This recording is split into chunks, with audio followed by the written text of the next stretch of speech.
Vous vous êtes peut-être déjà dit, on a le terrain, donc la banque suivra. Eh bien, c'est faux. J'ai rencontré plusieurs clients qui avaient pour point commun un projet immobilier en famille qui s'est avéré très compliqué. Parce que, au départ, pourtant, l'intention, elle est bonne. L'envie de transmettre quelque chose à ses enfants ou à ses proches.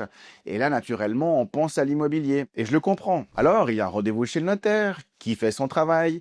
Il y a donation, voire parfois usufruit. Puis vient ensuite le projet de valoriser un terrain pour y construire un bien immobilier et ensuite le louer. Et là, vous vous dites que le plus difficile est derrière vous, puisque vous avez le terrain, donc le financement devrait suivre. Sauf que les banques ont une approche différente pour calculer la faisabilité de votre projet et il peut arriver que le terrain ne suffise pas comme fonds propres et on va vous demander un apport complémentaire en liquidité que vous n'avez potentiellement pas. Et c'est là que le projet devient malheureusement très compliqué à financer. La moralité dans tout ça, c'est quoi? Quand on parle de transmission de patrimoine, il ne faut pas que réfléchir à l'aspect juridique ou fiscal. Il faut aussi anticiper le futur projet pour bien comprendre le mécanisme de financement et s'entourer de spécialistes du domaine.